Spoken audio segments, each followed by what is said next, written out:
Hi friends, I am Rajat Kumar and today we are going to learn the chapter Human Eye and the Colorful World of class 10.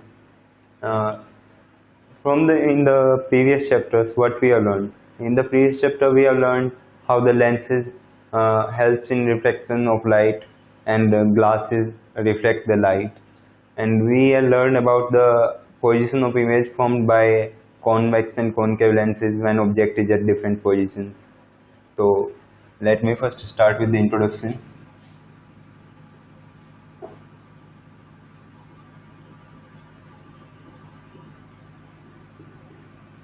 Until now we had studied the formation of image by the convex lenses, concave lenses, and the change in position of image when the position of object is changed.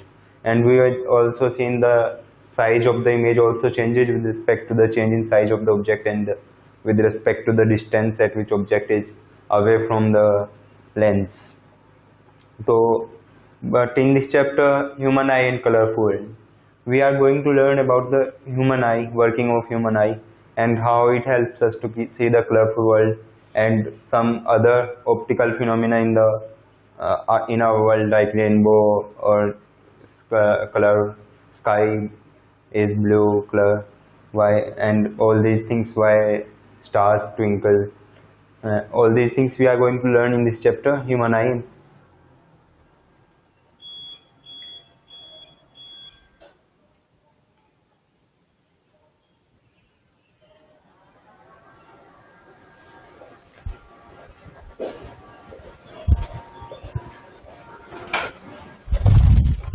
ये अभी start हुआ, ये दोबारा start.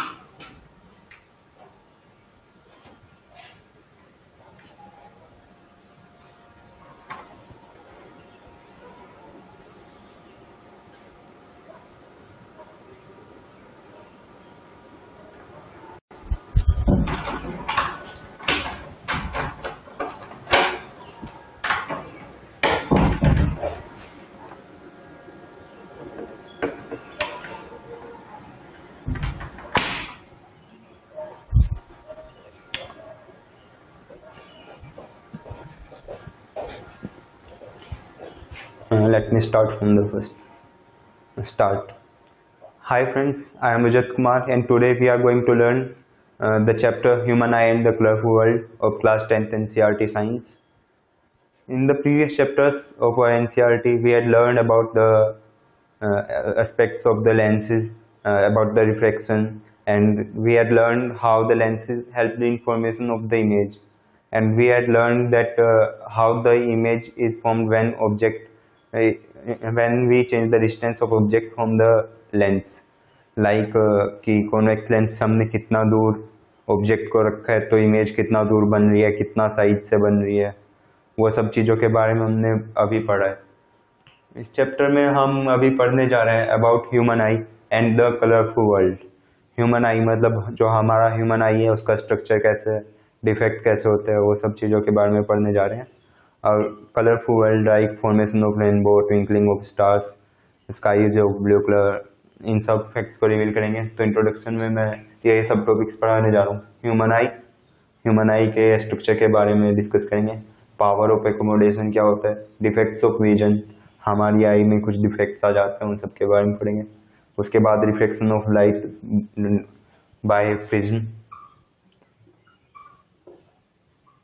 Prism कैसे light को reflect करता है, ये हम इसमें पढ़ेंगे। उसके बाद dispersion of white light, like formation of rainbow, ये सब dispersion of white light phenomena होता है। उसके बाद हम एटमॉस्फेरिक रिफ्लेक्शन पढ़ेंगे जिसके अंदर हमारा ट्विंकलिंग ऑफ स्टार्स और बाकी सब आएंगे। उसके बाद हम एटमॉस्फेरिक रिफ्लेक्शन और स्कैटरिंग ऑफ लाइट, जो हमें बताते हैं कि क्लाउड्स वाइट क्यों होते हैं, हमारा स्काई का कलर ब्लू क्यों दिखता है, इन सब चीज़ों के बारे में हम भी पढ़ने जा रहे हैं। सबसे पहले हम ह्यूमन आई के बारे में बात करते हैं। ह्यूमन आई एक प्रीशियस गिफ्ट है बाय द गॉड। ह्यूमन आई से हम सब कुछ देख सकते हैं आसपास। आंखें बंद करके देखेंगे तो मतलब हम स्मेल ले सकते हैं उसका, टच करके उसको फील कर सकते हैं कैसा है, बट एक्चुअल विदाउट आईज हम वर्ल्ड को ऐसा नहीं देख सकते। तो human I very important organ of human body. तो अभी हम ह्यूमन आई के बारे में ही बात करने जा रहे हैं कि ह्यूमन आई कैसे काम करता है। Human I works exactly like a camera. जैसे कैमरा में हमारा लेंस रहता है और पीछे स्क्रीन रहता है जो जिस पर हमारा फोटो जाता है, ऐसे ही हमारा ह्यूमन आई रहता है सेम। तो अभी हम ह्यूमन आई के बारे में बात करने जा रहे हैं। Human I,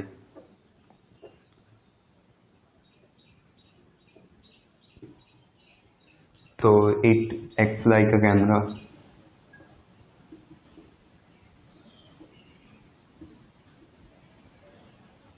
it acts like a camera. तो अभी ह्यूमन आई का अगर स्ट्रक्चर बनाए तो उसमें हम सभी पार्ट्स को देख सकते हैं। ये ह्यूमन आई मैं बनाने जा रहा हूँ अभी।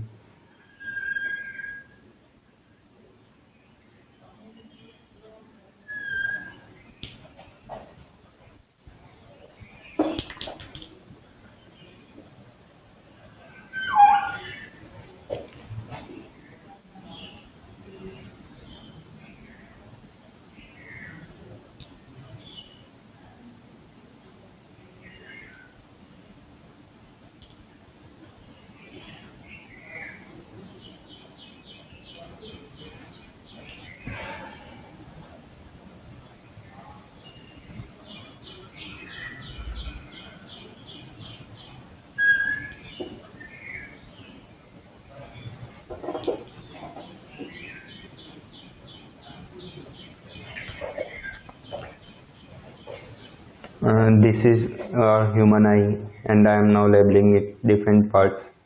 This part is called cornea, that is outer part of human eye. This part behind is retina, and these are optical nerves.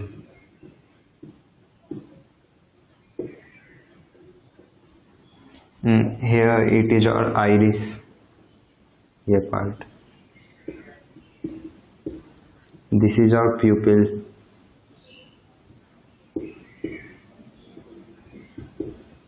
This is our eye lens.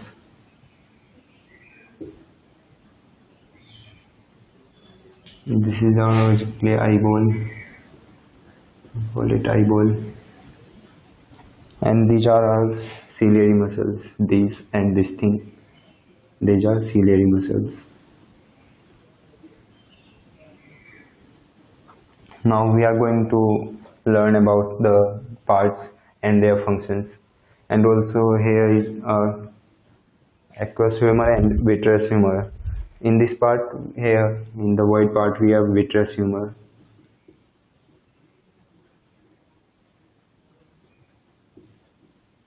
And here we have aqueous humor in this part.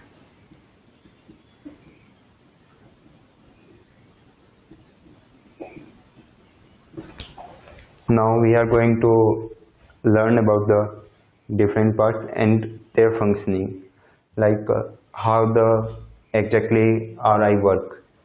Suppose light is coming from here, then this eye will receive the image of the object and will send to the brain. How this completely works, let me tell you. Firstly, light is coming, it will enter to the cornea. Then retina, here's the retina. Retina works like the screen of the camera. So let me start from the retina.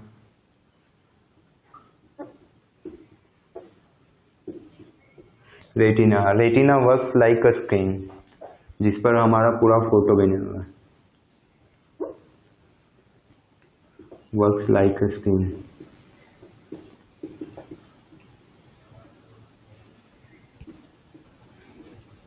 और जो हमारा retina होता है उस पर हमें पता है यहाँ पे कॉन्वेक्स लेंस है, तो जो रेटिना पर इमेज बनेगा हमारा वो रियल एंड इन्वर्टेड इमेज होता है।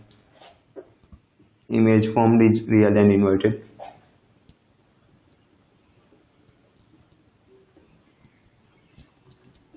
Real and inverted. Also, this part, retina, helps us to recognize the color of the object. Like retina has two types of the cells. Retina contains two types of the cells.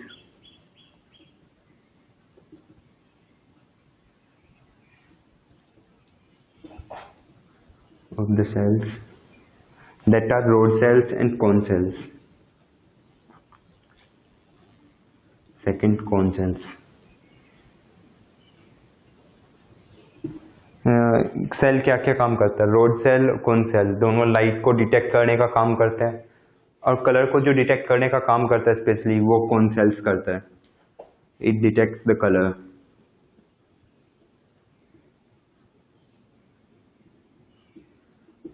तो colour blindness होता है एक defect आई का, वो because of the cone cells अगर mail functioning कर रहे होंगे तो उस केस में कलर डिफेक्ट होगा, हम कलर को सही से जज नहीं कर पाएंगे. तो रेटिना में ये पूरा पार्ट होता है. इधर रेटिना इसको जो भी इमेज बनेगा वो रेटिना पर जा करके बनेगा. रेटिना इमेज को आगे ट्रांसमिट करेगा. रेटिना के बाद हमारा अगला आता है रेटिना पर. Retina now sends the signal where retina sends the signal to the brain through the help of optical nerves. Here we have the optical nerves. Then what is the working of the optical nerves? Optical nerves sends the signal to the brain.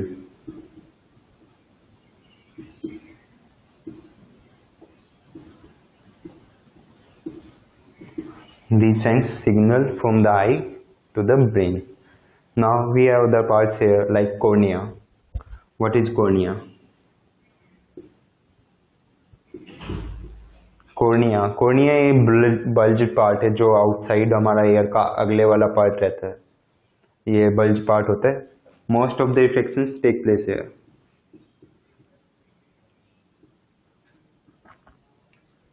Reflections take place here.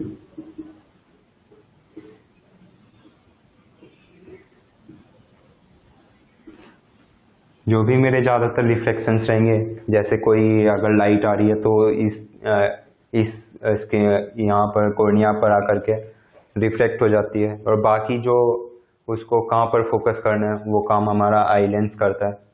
तो what is the working of eye lens? तो eye lens क्या काम करता है हमारा? Eye lens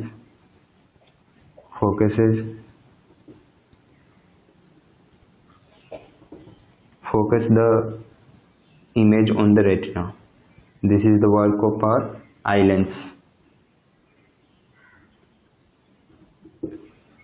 This is the work of our eye lens. Now we have iris. What is the work of iris? Iris क्या होता है? Iris एक black diaphragm muscles होते हैं. Iris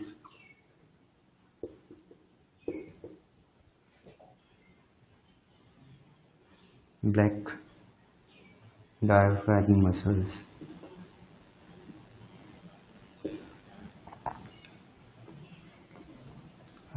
प्यूपिल आइरिस हमारा क्या काम करता है कि ब्लैक डायफ्राम मसल्स, जो मसल्स यहाँ पर हैं, इन मसल्स को हम आइरिस कहते हैं. It controls the size of the प्यूपिल.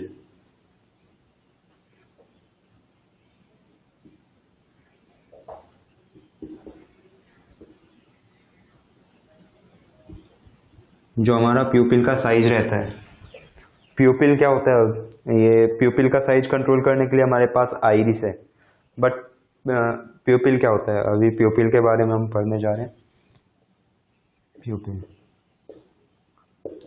प्यूपिल क्या काम करता है? प्यूपिल का काम होता है कि to control the amount of light entering in the eye. अगर हमारा आई बॉल के अंदर जितना लाइट एंटर कर रहा है वो सब कंट्रोल करने का काम हमारा प्यूपिल का होता है. It controls the amount of light entering in the human आई.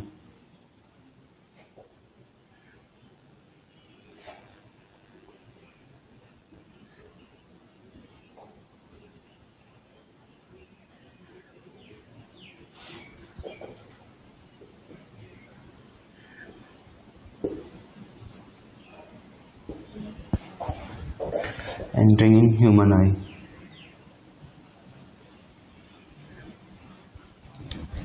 ये काम मेरा प्यूपिल का होता है. तो अभी बाकी what is the work of aqueous humour and vitreous humour? Vitreous humour और एक्यूस ह्यूमर का काम रहता है कि आई बॉल का जो मेरा शेप है उसको मेंटेन रखना होता है. अगर इसके अंदर हम सॉलिड तो नहीं, तो ये विट्रियस ह्यूमर एक लिक्विड रहता है, ये इसको आई बॉल की शेप को मेंटेन रखने के काम करते हैं दोनों, vitreous humour and aqueous humour. तो अभी हमने देख लिया कि रेटिना स्किन की तरह काम कर रहा है, ऑप्टिकल नर्व सिग्नल सेंड कर रहा है ब्रेन को, कॉर्निया आउटर फ्लैप है आई का, जहाँ पर मोस्ट ऑफ द रिफ्लेक्शंस होते हैं।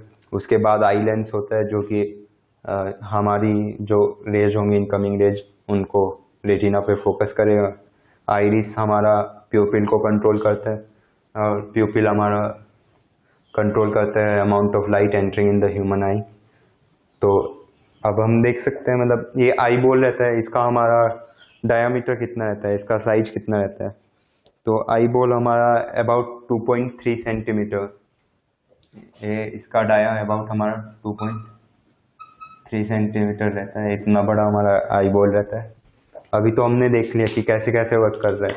अगर एक हमारा इंसिडेंट लाइट ऐसे आई तो आएगी कॉर्निया पर, इधर रिफ्लेक्ट हो जाएगी, और फिर आगे जाने के बाद जितना अमाउंट ऑफ लाइट हमारे आई में आना अंदर जाना है, तो वो आइरिस और प्यूपिल कंट्रोल करेगा प्यूपिल उस अमाउंट ऑफ लाइट को। फिर यहाँ पर आने के बाद जो रेज यहाँ पर आएंगी, तो ये लेंस हमारा उनको फोकस कर देगा रेटिना पर, जहाँ पर रेटिना पर एक रियल एंड इन्वर्टेड इमेज बनेगी। जो रेटिना पर इमेज बनेगी वहाँ पर रोड सेल्स कौन सेल्स होंगे, जो उसका इंटेंसिटी डिटेक्ट करेंगे लाइट का, and the colour of the light, colour of the object, and then optical nerves जो होंगी वो सिग्नल्स को ब्रेन को सेंड करेंगी, जहाँ पर ब्रेन उनको इंटरप्रेट करेगा, और फिर हमें सेंस होगा कि एक्चुअली हम क्या देख रहे हैं। This is the working of our human eye. अब ह्यूमन आई का वर्किंग देख लिया हमने। अब इसके बाद हम नेक्स्ट टॉपिक पे जा रहे हैं, that is our power of accommodation.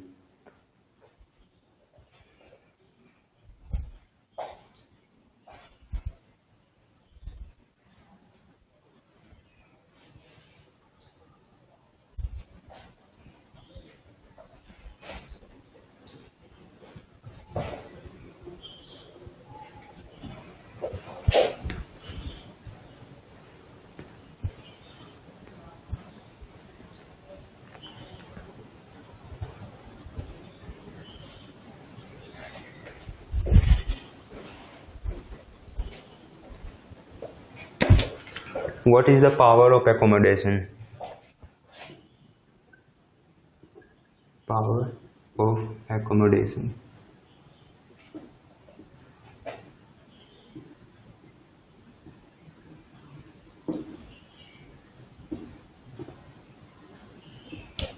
Power of accommodation. The power of accommodation is the ability of eye to change the focus length of the eye lens, so that we can see objects clearly when they are near or when they are at infinity of far. तो मैं इसका अगर statement लिखूँ तो ऐसे लिख सकता हूँ, power of accommodation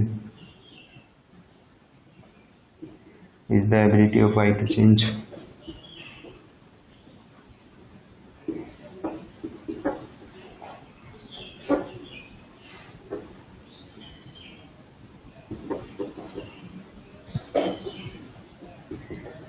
its focal length.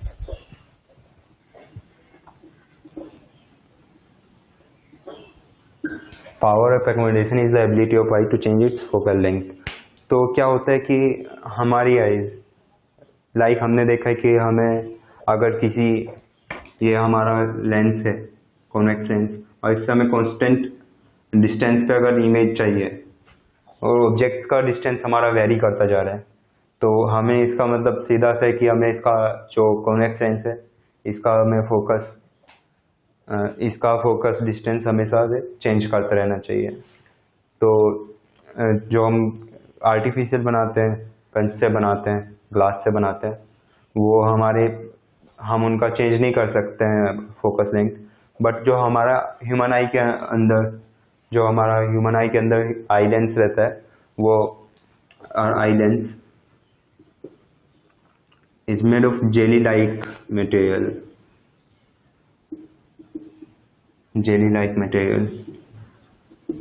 जिसका फोकस लेंथ को हम सिलियरी मसल्स से चेंज कर सकते हैं। जैसे हमने देखा कि अगर ह्यूमन लेंस है, आई लेंस है, और ये इधर सिलियरी मसल्स रहते हैं ऊपर नीचे, तो ये उसको कंप्रेस करने से, उसको इलोंगेट करने से आई लेंस का फोकस दूरी चेंज कर सकते हैं, फोकस डिस्टेंस चेंज करते रह सकते हैं।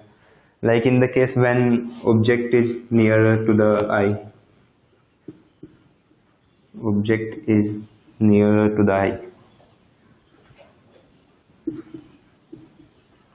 तो इस केस में क्या होगा, when object is near to the eye, तब ऑब्जेक्ट नियर टू द आई होगा तो हमें जो हमारा ये सिलियरी मसल्स होते हैं वो प्रेस करती हैं आई लेंस को, जिससे कि जो हमारा ये आई लेंस रहेगा उसका फोकस लेंथ बढ़ जाता है। Ciliary muscles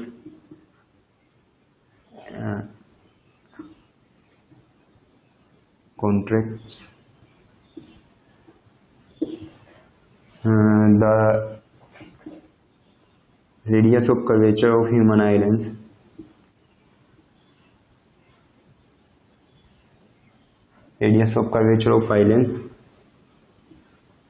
increases। तो तब ऑब्जेक्ट नियर रहेगा आई के, तो सिलियरी मसल्स उसको प्रेशर डालेगी और उसका रेडियस ऑफ कर्वेचर जो होगा, जैसे अभी ऐसा है तो रेडियस ऑफ कर्वेचर उसका बढ़ जाएगा। और रेडियस ऑफ कर्वेचर अगर किसी लेंस का बढ़ता है तो हमें पता है कि उसका फोकस लेंथ घट जाता है। तो ये इसका मतलब है कि focus length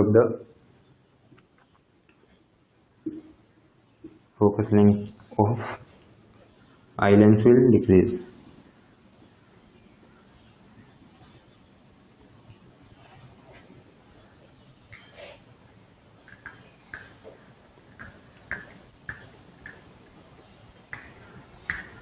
The radius of curvature of eye lens increases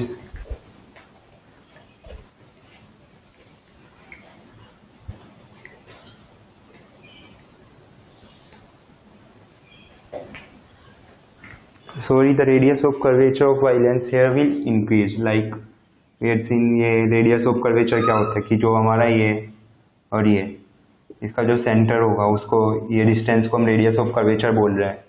तो इस केस में हम देख रहे हैं कि radius of curvature of the eye lens will decrease, not increase, it will decrease, and hence the focus length of the eye lens will increase। While in the other case, when object is at a very large distance, when object is farther,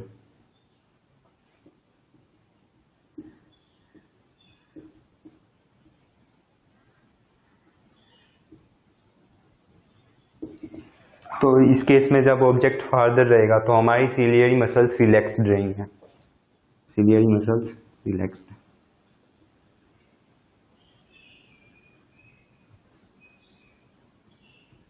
तो इस case में हमारा जो radius of curvature होगा वो increase हो जाएगा, radius of curvature of eye lens will increase.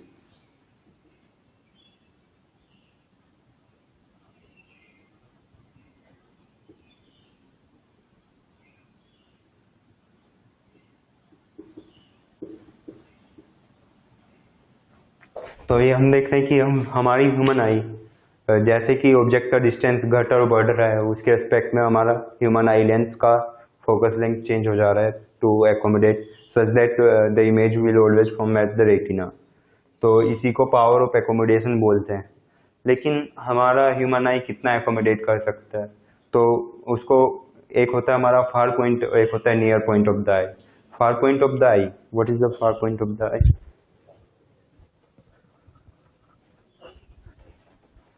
What is the far point of the eye? तो far point of the eye क्या होता है?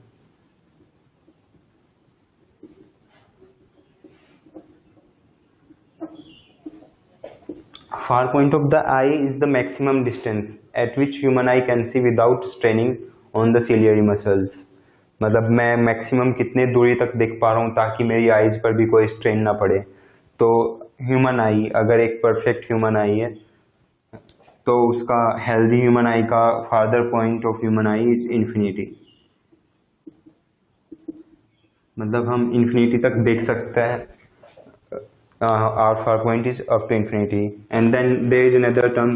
This is near point of the eye. Near point of the eye.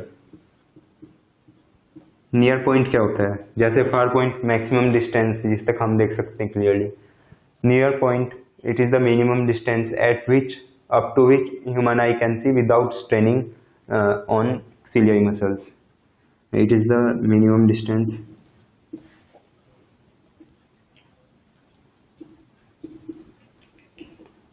at which human eye can see without straining on ciliary muscles.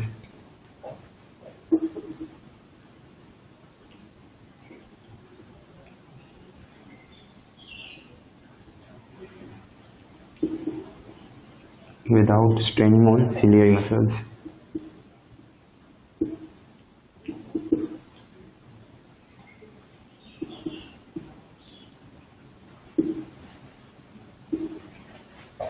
For a healthy eye, अगर एक healthy I की बात करें तो उसके लिए हमारा नियर पॉइंट रहता है 25 सेंटीमीटर. ये याद करने के पॉइंट्स है. फार पॉइंट ह्यूमन आई का इन्फिनिटी रहता है and the near point of an eye is 25 centimetre. ये पावर ऑफ एकोमोडेशन होती है. Now we are going to learn about the defects of the human eye. अब तक हमने आई के बारे में पढ़ लिया, देख लिया कैसे वर्किंग करता है. अब हम ये पढ़ने जा रहे हैं कि हमारी आईज में कुछ डिफेक्ट आ जाते हैं तो वो क्या होते हैं. डिफेक्ट्स के बारे में अभी हम पढ़े.